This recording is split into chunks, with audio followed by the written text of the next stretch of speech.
Hello guys, it's Michael here with another DSP video. This one's a little bit more off the cuff and we're going to talk about donor fatigue. What's tended to happen with Phil over the last couple of, let's say, months. Actually, let's just go back and go to the start of when this whole begging trend of his seemed to start. I've got it in my head that it started back in October last year, which would make it almost a full year of him wringing his fans' neck for bits, cheers, tips, views, whatever. When he started it was back before Twitch even came in. Him going to Twitch was almost a reaction to the to his YouTube channel basically sliding into the sea, and he's just continued it really. When it first started, you're thinking, right, or is it going to just be a short-term thing? And he always makes it seem like that's it. But as the years gone on, you just realise that he's in a cycle and he can't break out of it, and that's caused a little bit of concern from some of his fans. If you look at his Patreon at the moment, 855, 181 Patreons. Some of those will be guys that just don't auto-renew, so like first of the month there's maybe possibly a handful that went, but at the end of this month he was down to 188 Patreons and $905 a month, and there was a very real backlash starting to come from his chat, most notably from one of his moderators.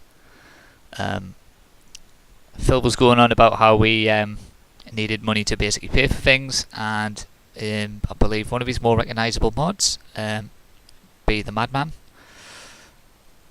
basically just shouted in the chat, "We can't pay for everything, Phil," which sounds like a reaction, and this Patreon looks like a reaction. And unfortunately for his fans that may be getting disgruntled by this begging habit of Phil, it's paying dividends for him. He mentioned today that for the first time ever, Twitch was surpassing his YouTube business in terms of income.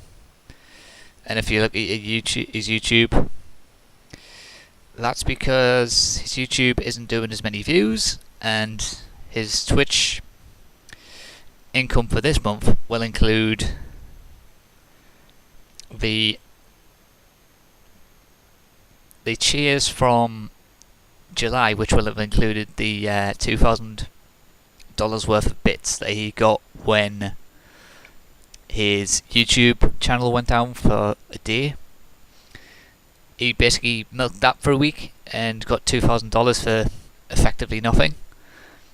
And then there's all the tips that he's been receiving this month.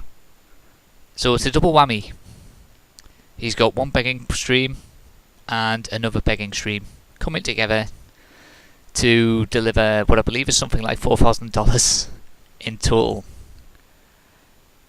And at some point, when you've only got 181 fans paying into your Patreon, and when the trends of donations on your channel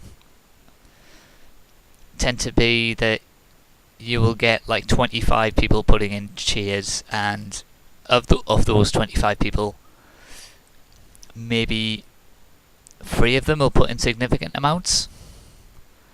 That's terrifying.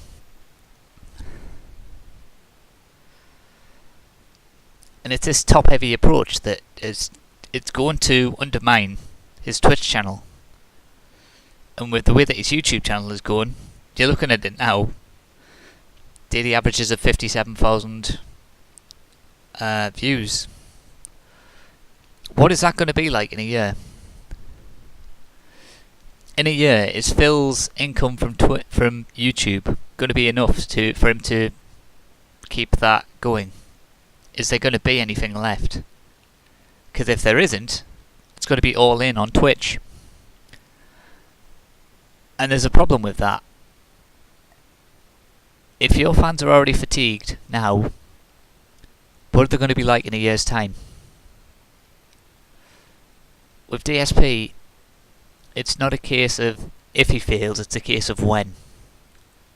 And at some point, those donors are going to realise that they're on a ship that is on a course to hit another ship. Phil is the captain. Phil will not deviate. He is going to assume that the other ship is going to move for him. There is a full complement of lifeboats on board. They're all empty. You can get out at any time. So what's your choice? Do you stay there and wait for the impact? Do you put money in the hope that it somehow slows the boat down, but it's still going to hit it? So would you rather spend that money on something you can get some use out of, or do you just want to spend money on a sinking ship? That's your choice. It's what you've got left. And there is no alternative. So think on that.